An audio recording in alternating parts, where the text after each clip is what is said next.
오늘 말씀은 굉장히 유명한 말씀이죠. 네. 교회 생활 좀 했다 하는 친구들은 내가 주일학교부터 방구 좀 꼈다 하는 친구들은 아마 이 본문을 다 알 거예요.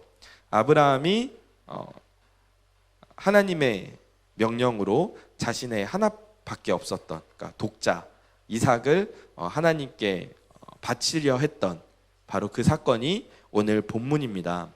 오늘 말씀을 사실 제가 결혼 전에는 사실 잘 이걸 못 느꼈어요.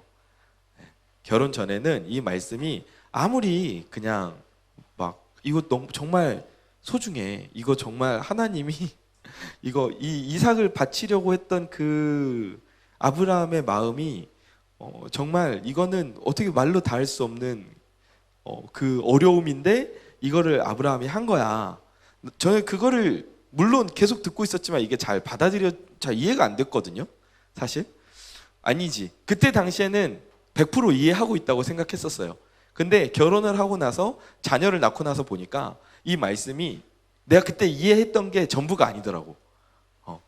정말로 그 하나밖에 없는 아들을 아무리 하나님의 명령이지만 하나님께 드린다? 이것은 정말 쉬운 일이 아니에요. 그래서 오늘 말씀을 보면서 초대 교부 중에 한 사람이었던 오리겐이라는 이 사람이 진정으로 구원받은 성도라면 누구나 다 오늘 말씀을 보면서 눈물 없이는 읽을 수가 없다, 이렇게 말했을 정도였어요. 여러분 오늘 읽으면서 눈물이 났어요? 그래요. 마음속으로는 다 울고 있었을 거라고 생각합니다. 그러니까 그 정도로 오늘 우리가 읽은 이 말씀은 굉장히 유명하기도 하면서 동시에 임팩트가 굉장히 큰 말씀이거든요. 아브라함과 이삭, 이 두 사람의 이야기가 등장하고 있는데 오늘 말씀을 통해서 우리가 살아가면서 어떤 믿음의 자세를 가져야 하는가, 이것에 대해서 함께 생각해보는 시간을 가지고자 합니다. 먼저 우리 본문 1절 함께 읽어볼까요? 시작. 그 일 후에 하나님이 아브라함을 시험하시려고 그를 부르시되. 아멘. 보니까 하나님이 누구를 부르세요?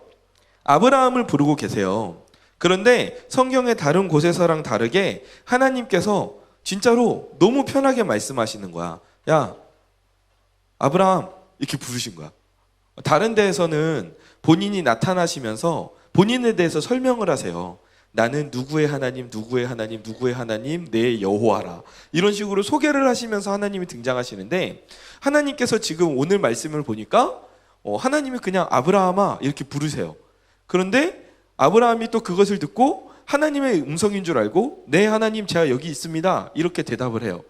그러니까 하나님과 아브라함의 이 관계가 지금 친밀해요, 아니면 어색해요? 굉장히 친밀한 거죠.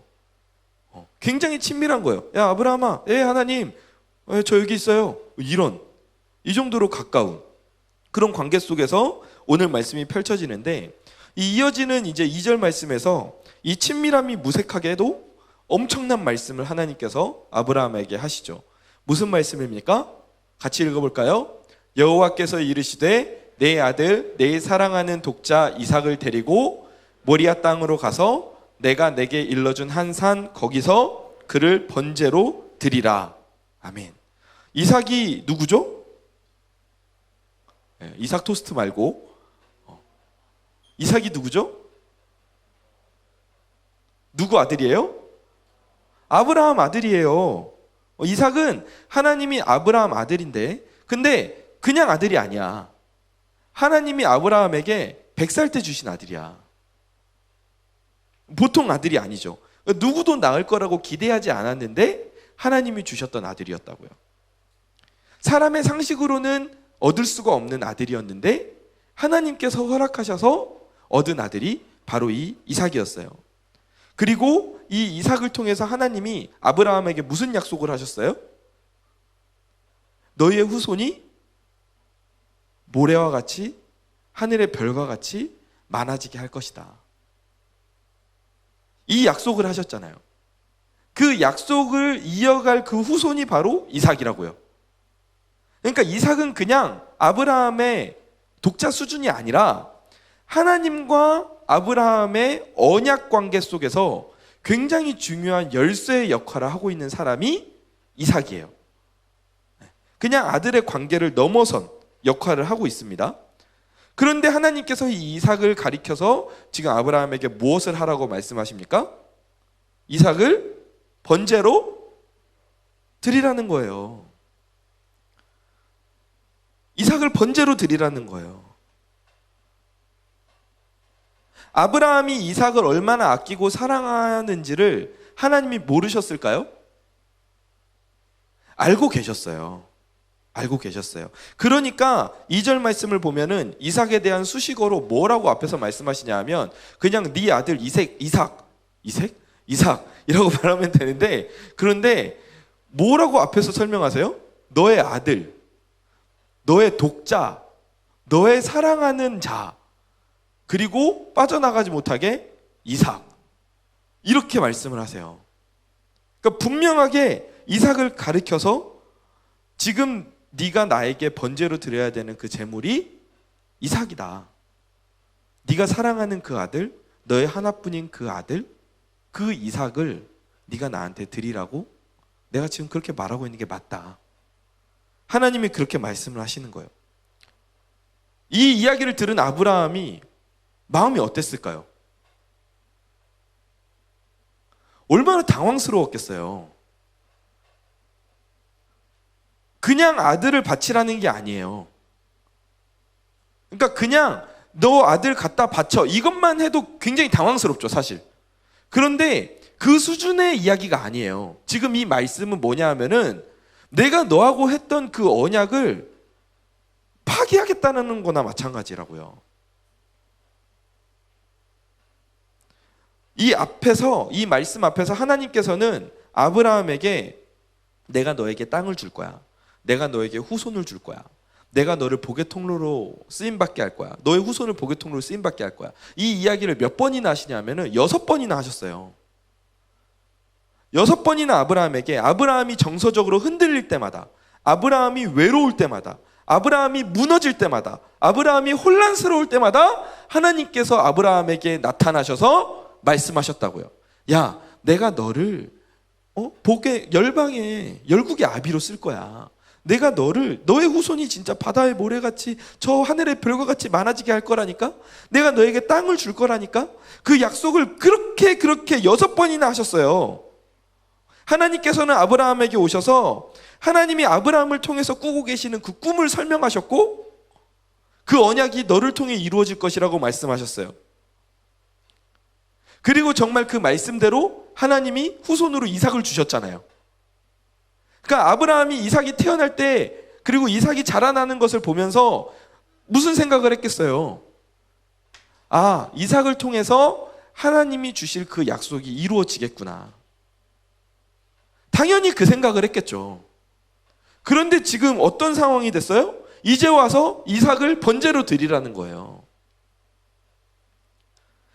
내 생각에는 지금 이 아들을 통해서 하나님이 하셨던 그 약속이 이루어질 거라고 생각을 했는데, 그런데 이 아들을 번제로 드리라니까, 이거는 지금 하나님이 그동안 자신과 하셨던 언약 자체가 흔들리는 일이었던 거예요. 아브라함이 너무 혼란스러울 수밖에 없었죠. 그런데 하나님께서 아브라함에게 사실 이렇게 명령하셨던 이유가 있어요. 그냥 심심해서 말씀하신 게 아니에요. 오늘 본문 12절을 보면 그 이유가 나오는데 같이 한번 읽어봅시다. 시작. 사자가 이르시되 그 아이에게 내 손을 대지 말라. 그에게 아무 일도 하지 말라. 내가 내 아들 내 독자까지도 내게 아끼지 아니하였으니 내가 이제야 내가 하나님을 경외하는 줄을 아노라. 아멘. 내가 이제야 어쩐 줄을 알겠다고요? 하나님을 경외하는 줄을 알겠다는 거예요. 근데 좀 이상하죠? 아니, 아브라함이 그러면은 그동안 하나님의 말씀을 안 따랐나요? 물론 중간에 좀 우여곡절은 있었죠. 거짓말도 몇 번 했고. 그런데 어찌됐건 아브라함이 하나님의 말씀을 따라서 고향을 떠나서 일가 친척을 떠났고, 그리고 하나님의 약속을 기다리면서 하나님의 인도하심에 따라서 그동안 계속해서 살아왔잖아요. 하나님을 경외하지 않았다면 그렇게 살지 못했다고요. 그런데 하나님께서는 지금 12절에서 이 모든 일이 다 일어나고 나서야 야, 이제야 내가 네가 나를 경외하는 줄을 이제야 알겠다. 이렇게 말씀을 하시는 거예요. 왜 이렇게 말씀을 하셨을까? 사실 아브라함은 오늘 본문 이전부터 자신의 대를 이을 후손에 대해서 굉장히 고민이 많았어요. 그러니까 나이가 들어서까지 지금 자신의 후계자가 없었단 말이에요. 자신의 후손이 없어요. 아이가 없어요. 그러니까는 내가 지금 가지고 있는 이 재산, 내가 가지고 있는 것들을 누구에게 물려줄지가 결정이 안 되어 있는 상황이었어요. 그 상황 가운데에서 아브라함이 고민하다가 선택한 사람이 바로 조카인 롯이었죠. 그런데 롯도 아닌 거야. 롯이 아니에요. 그걸 알고서는 이제 사라는 아이를 낳을 수가 없으니까 사라의 몸종에서부터 이스마엘이라는 자녀를 얻었죠. 그런데 하나님께서 오늘 말씀 그 직전장에서 그 이스마엘을 하나님이 내보내라고 말씀을 하세요. 그러니까 하나님이 약속하신 후손이 이스마엘도 아니라는 거예요. 그러면은 지금 그 뒤를 이을 후계자가 아브라함에게는 누구만 남아 있어요? 이제 진짜로 이삭 딱 한 명만 남은 거예요. 다른 방법은 없고 이제 이삭 하나만 남았어요. 이제 진짜 이삭마저 없으면 아무도 없는 거예요. 하나님이 이런 상황 가운데에서 아브라함이 정말 하나님을 신뢰하고 따르고 있는가를 시험하고 계시는 거예요. 이제 정말로 너에게 남은 것이 이 이삭 아들이 하나뿐인데 너가 나의 명령을 따라 이 아들을 나에게 드릴 수 있느냐? 이거를 지금 물어보고 계시는 거예요. 근데 더 어려운 게 뭐냐면요. 하나님께서 이 2절 말씀에서 이제 드리라라고 말씀을 하셨잖아요. 네 아들을 나에게 바쳐라. 그런데 이 드려라 이 말씀이 우리가 한글로 번역할 때는 명령형이죠. 야, 너 바쳐! 이런 어조로 우리가 들린단 말이에요. 그런데 원어를 보면은 이게 강제적인 명령이 아니에요. 명령인데 어떤 명령이냐면은 아브라함에게 최종적으로 선택할 수 있는 여지를 남겨두신 명령이었어요. 그러니까 너가 너의 아들을 바쳐라 이렇게 말씀은 하셨지만 하지만 최종적인 선택은 네가 하는 거야. 그 뉘앙스가 이 말씀 안에 담겨져 있어요. 스스로 선택하고 결정하도록 하신 거예요. 그러니까 아브라함이 얼마나 더 어려웠겠어요. 차라리 그냥 바쳐 하면은 한번 가서라도 그냥 하나님이 바치라고 했으니까 이렇게라도 할 텐데 하나님이 바쳐. 그런데 최종적인 결정은 네가 알아서 해. 이렇게 말씀을 하시니까 얼마나 더 결정이 어려웠겠어요. 그렇지만 아브라함이 이제 결정을 해야 될 때가 왔죠. 이 아브라함이 어떤 반응을 보입니까? 어떤 반응을 보였죠? 3절 말씀입니다. 같이 읽어봅시다. 시작.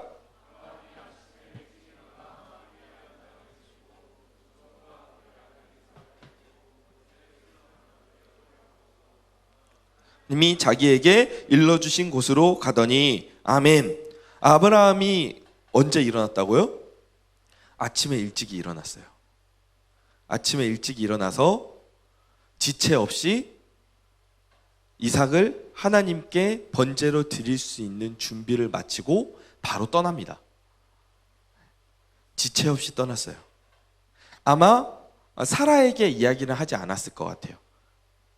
왜냐하면은 하나님께서 명령하실 때 최종적으로 너가 선택하는 거야. 이 뉘앙스와 동시에 한글에는 포함되어 있지 않는 번역이 뭐가 있냐 하면 이 일은 너가 해야 되는 일이야 라는 이 말씀이 같이 포함되어 있거든요. 그러니까 아마 사라에게 이야기하지 않았을 거예요. 그 모든 준비를 마치고 즉각적으로 순종해서 아침에 일찍이 일어나서 이삭과 제사에 쓸 나무를 쪼개어 짊어지고 출발하는 거예요. 아브라함이 그 하나님의 말씀에 순종하는 거예요. 그리고 사흘이 걸리는 길을 갑니다. 연구를 해보니까 한 20시간 정도 걸리는 거리라고 해요. 그러니까 사흘 정도 가는 거리가 얼추 맞는 거죠. 사흘을 가는 그 기간 동안 얼마나 아브라함이 속으로 수많은 생각을 했겠어요. 지금이라도 돌아갈까? 왜 하나님이 이렇게 말씀을 하셨지?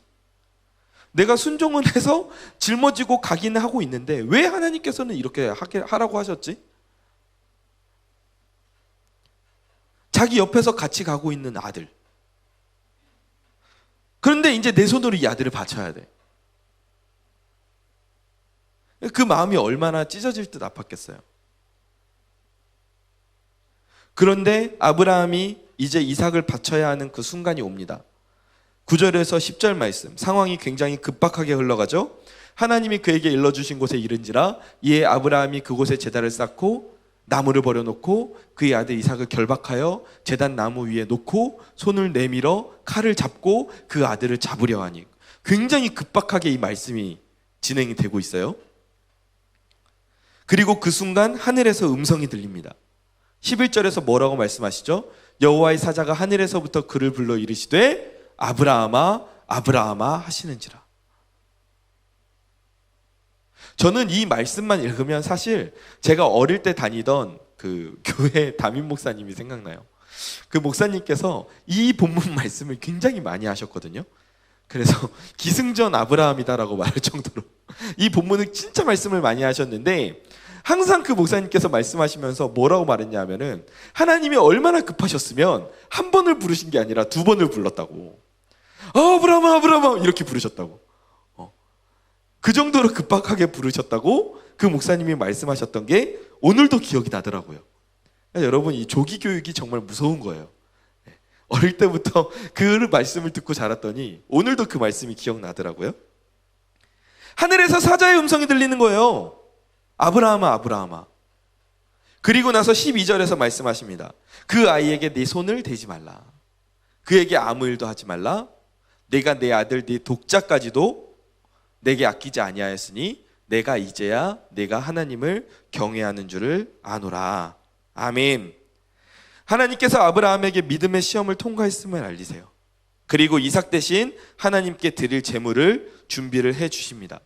그리고 나서 오늘 우리가 읽진 않았지만 그 이후에 어떤 말씀이 등장하시냐면 하나님이 또 아브라함에게 언약을 하세요.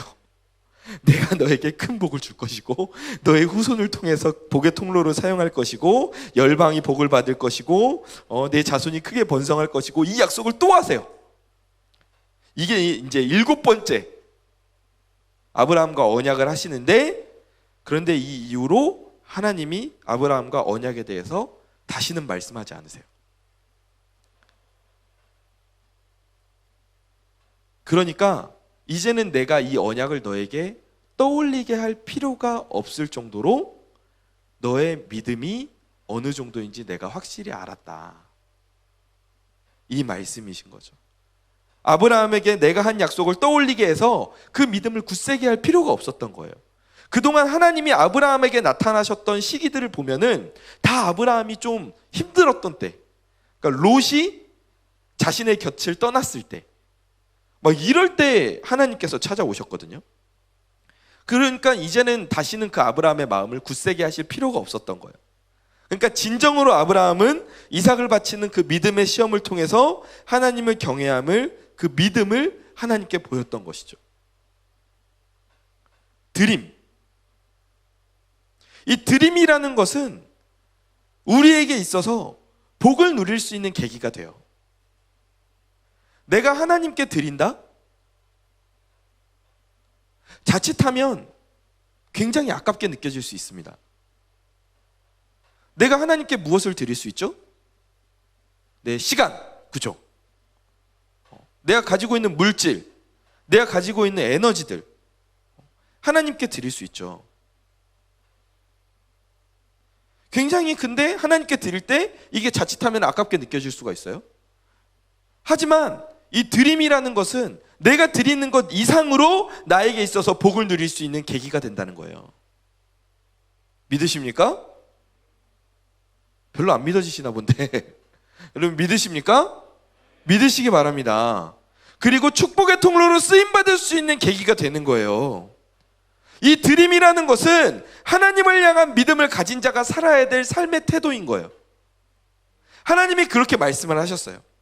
로마서 말씀을 보면 크게 두 부분으로 쪼개집니다. 1장과 11장, 1장에서 11장까지의 말씀과 12장에서 16장까지의 말씀으로 나뉘어요. 그런데 앞선 1장에서 11장까지는 하나님이 뭘 말씀하시냐 하면, 하나님이 우리를 너무 사랑하셔서 죄인인 우리를 위해서 어떻게 십자가에 달려 예수님을 죽게 하셨고 어떻게 죄인인 우리가 구원을 얻게 하셨는가, 이 말씀이 1장부터 11장까지 나와요. 그리고 12장부터는 이제 그렇게 구원을 너희가 얻었는데 그러면 너희가 이제 어떻게 살아야 되느냐에 대해서 말씀을 하세요. 근데 12장 1절에서 뭐라고 말씀하세요? 같이 읽어봅시다. 시작. 그러므로 형제들아, 내가 하나님의 모든 자비하심으로 너희를 권하노니 너희 몸을 하나님이 기뻐하시는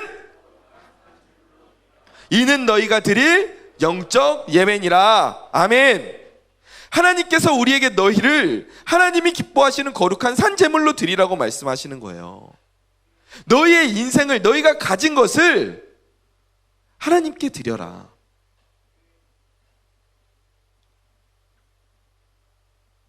너희가 의롭다 함을 받았는데, 예수 그리스도께서 십자가에 달려 돌아가심으로 너희가 이제 의롭다함을 받았는데, 의롭다함을 받은 너희가 어떻게 살아야 되냐? 그 첫 말씀이 너희가 너희의 삶을 하나님께 드려야 된다는 거예요.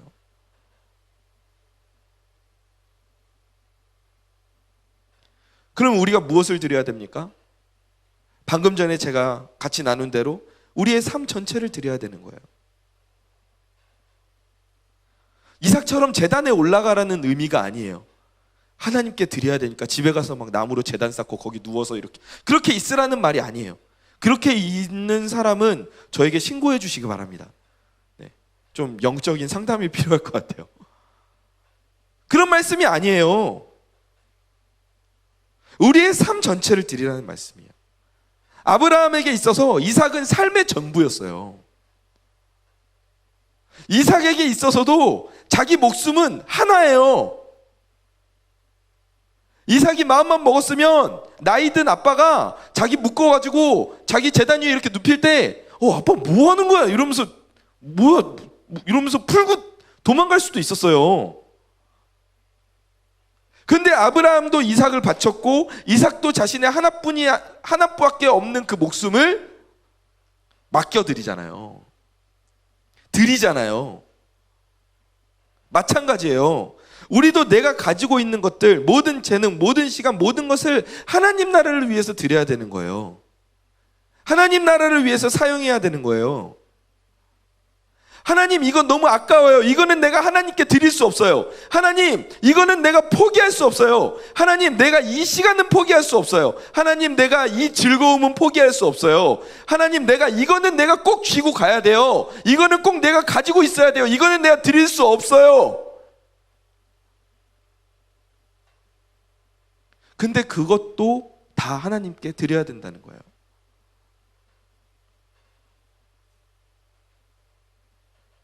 어떻게 드려요?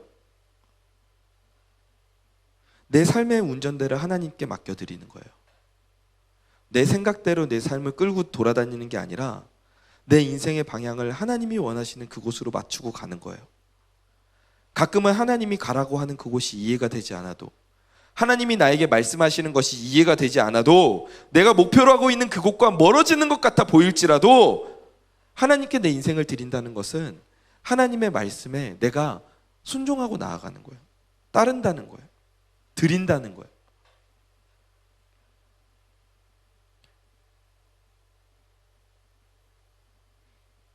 하나님께서 믿음을 다해 나의 삶을 드릴 때 하나님이 우리를 어떻게 사용하실까요? 아브라함이 정말 자신의 삶의 전부와도 같았던 그 아들을 하나님께 바쳤을 때, 그리고 이삭이 자신의 하나밖에 없었던 그 목숨을 정말 아버지와 그리고 하나님께 순종하는 마음으로 드렸을 때 하나님께서 그들을 어떻게 사용하셨나요? 마찬가지예요. 우리도 하나님께 우리의 인생을 드릴 때 하나님께서 우리를 하나님의 귀한 도구로 사용하시는 거예요. 내가 백날 내 인생 휘둘러 봐야 거기서 거기에요. 그런데 하나님 손에 붙잡히면 열방의 도구로 쓰임받는 거예요. 이 사실을 믿으십니까?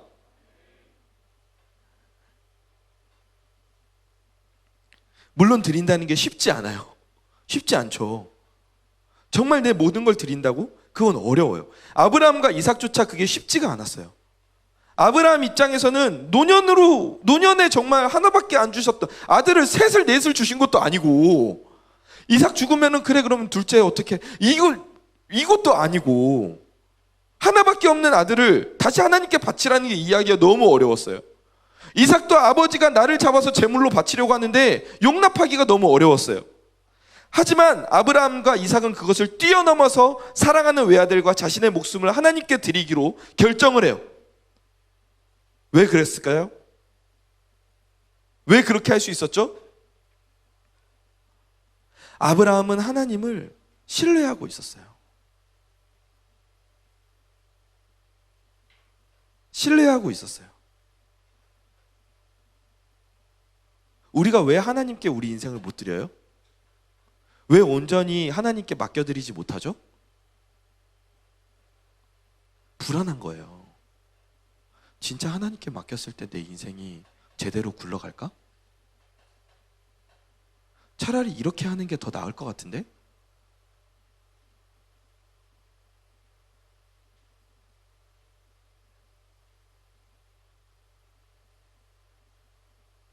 그런데 아브라함의 마음을 보세요. 5절 말씀입니다. 이에 아브라함이 종들에게 이르되 너희는 나귀와 함께 여기서 기다리라.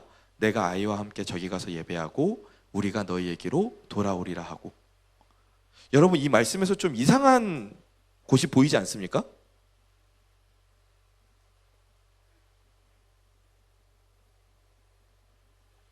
좀 이상한 곳이 이렇게 보이지 않으세요? 어디가 이상해요?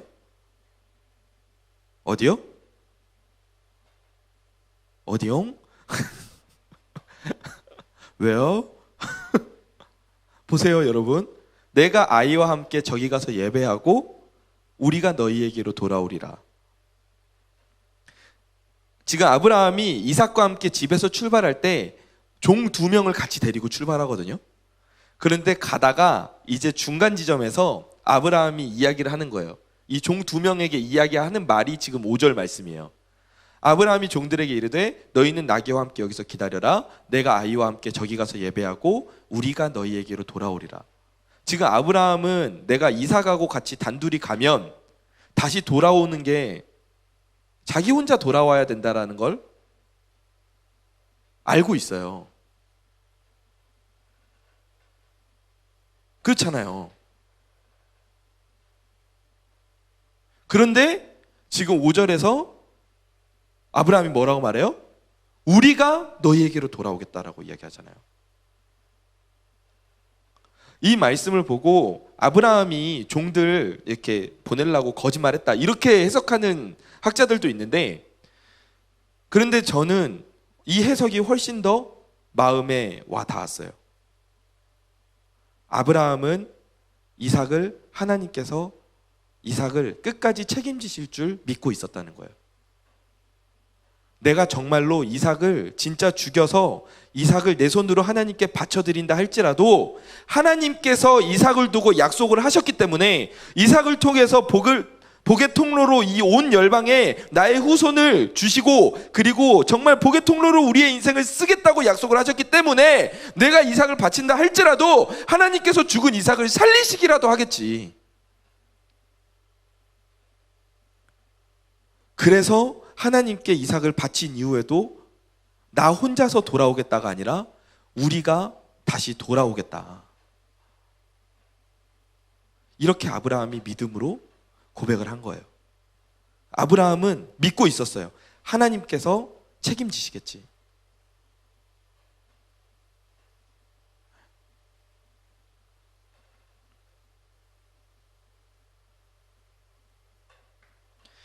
우리가 하나님께 드릴 때, 우리의 인생을 드릴 때, 나의 삶을 올려드릴 때 하나님께서 우리 인생을 붙잡으셔서 그 드림을 통해 놀라운 일을 이루시는 줄 믿습니다. 그래도 여러분, 하나님께 드리기가 아까우세요? 아까운 사람. 나 손 들었. 아까운 사람. 근데 여러분 보세요.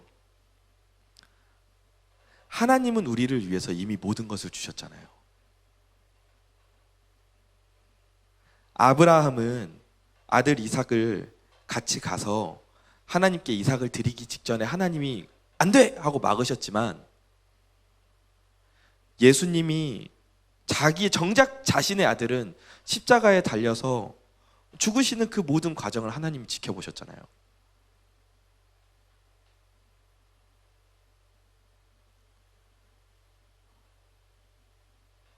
정말로 우리에게 모든 것을 가장 먼저 주신 분은 하나님이었다고요.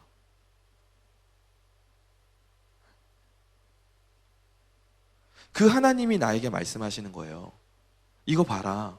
너희가 지금 의롭다고 여김을 받을 수 있는 건, 너희가 지금 나와 함께 이렇게 하나님 나라를 누릴 수 있는 건, 내가 내 아들을 너희를 위해서 온전하게 다 드렸기 때문이야.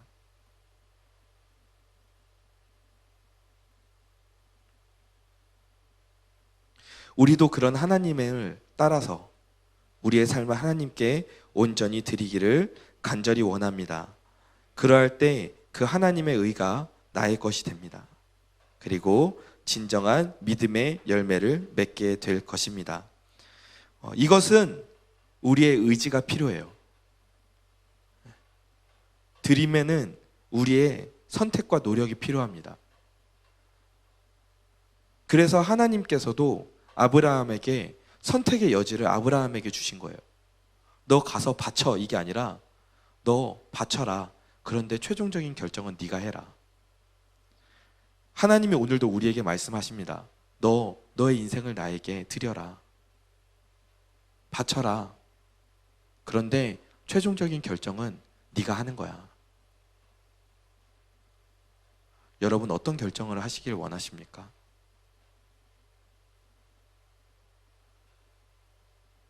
우리가 어떤 결정을 해야 될까요?